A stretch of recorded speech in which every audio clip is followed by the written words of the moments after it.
I'm glad to see that Congress is finally taking action to address the rising cost of living across the country.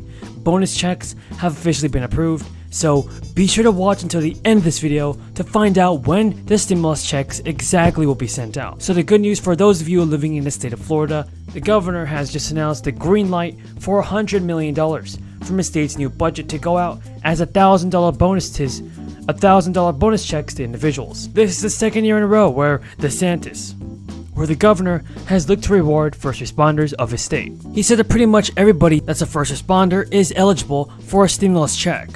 Now, before the $1,000 bonuses can be sent out to first responders, the governor has to formally review and approve the state's record budget of $112 billion.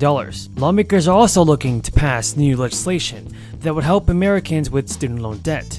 Joe Biden's administration is promising to reform the bankruptcy process for student loan borrowers, and lawmakers want an update on when those plans will be put into action. Now, 27 top Democratic senators, led by Dick Durbin, Chuck Schumer, and Patty Murray, actually sent a letter to the Education Secretary regarding bankruptcy reforms for student loan borrowers. Now, though the Secretary had promised to review undue hardship standard borrowers have to prove in court, the Education Department has continued to oppose borrowers' attempts to discharge their debt. The lawmakers wrote changes to the standard are necessary and long overdue, and they want to know when the State Department stands on any reforms. As the Congressional Progressive Caucus continues to lobby for pushing a stimulus check and spending package, members have also started crafting lists of potential executive orders that Biden could sign into advance to move the Democrats' policy agenda.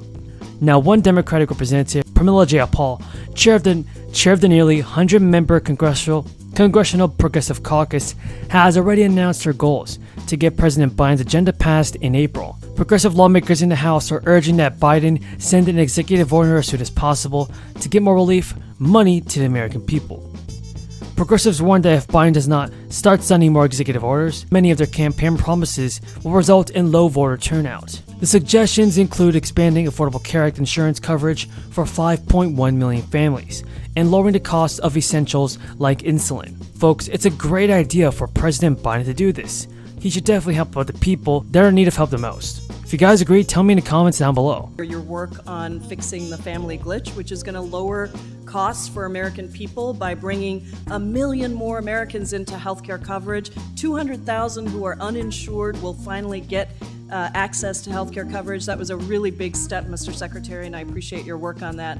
On Title 42, thank you for following the science. I find it odd that my colleagues across the aisle would resist mask wearing or vaccinations and yet want to use a public health title. Title 42 is a public health title to keep immigrants out of the country. But we know that that is, unfortunately, the anti-immigrant sentiment is strong on the other side. Thank you for following the science and lifting Title 42. Also, thanks for all the incredible work that you've done to deliver COVID-19 vaccines and tests to patients throughout the country. You won't be surprised that I want to ask you about some of the profiteering that is happening with private insurance companies. Researchers have demonstrated that Medicare Advantage plans inflate patient risk scores to get larger payments from the Medicare Trust Fund, costing taxpayers over $50 billion a year. Gentlewoman from New York is recognized. Mr. Speaker, I yield 1 minute to the distinguished member of the Small Business Committee, the gentleman from Louisiana, Mr. Carter. The gentleman is recognized. I thank the chair for yielding. I am proud to represent Southeast Louisiana in Congress, a region that is rightfully famous for its community, its culture, and its incredible food. Around 9,000 restaurants in Louisiana applied for the Restaurant Revitalization Act in the American Rescue Plan. Less than 3,000 received funding. It is clear the need to replenish this legislation is great and must happen. Today we will continue to fight for the help of small businesses and families during the pandemic as we pass the Restaurant Revitalization Fund Replenishment Act, providing additional $60 million for the Restaurant Revitalization Fund. Louisiana thrives on tourism and hospitality, and the restaurant sector is critical in the state's economy. I'm so grateful that this bill now includes provisions that I proposed in the Bipartisan Music Act, which would include members of the entertainment industry like live event companies who have yet to have access to industry-specific economic relief funding. Congress previously approved 3 rounds of stimulus checks to be sent out to the majority of people. The first was $1,200, that was approved back in March 2020, and the second was $600 in December 2020. Now, President Biden pushed through an additional $1,400 stimulus check as part of his $1.9 trillion American Rescue Plan. So far, there are nearly 100 congressional lawmakers that have pushed for recurring checks until the end of the crisis. Representative Ilhan Omar of Minnesota and 52 other Senate Democrats and 52 other House Democrats wrote a letter to the President and Kamala Harris pushing for recurring stimulus checks at least until the economy fully recovers. That's with equal payments to adults and dependents. So in a letter to Biden, the group wrote, "One more check is not enough. Another one-time round of checks will provide a temporary timeline. But when the money runs out, families will once again struggle to pay for basic necessities." So it was very encouraging to see the inclusion of direct cash assistance in your current economic rescue plan. Recurring direct payments until the economy recovers will ensure that people can meet their basic needs and shorten the length of the recession.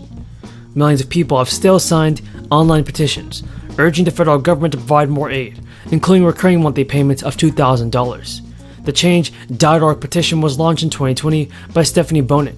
It has since become a rallying point for Americans. All want to be back to normal, but we want to be back to normal with businesses that are still alive, still able to serve the public. Importantly, that lifeline to keep legitimate small business afloat is paid for, as I said, by recapturing funds that were earlier dispersed to fraudulent applicants. We're going after bad actors and rewarding good actors. While this is an issue important to so many members of our caucus, I want to thank Representative Blumenauer for sponsoring this legislation, as well as Representative Phillips for his championing this cause over the past several months.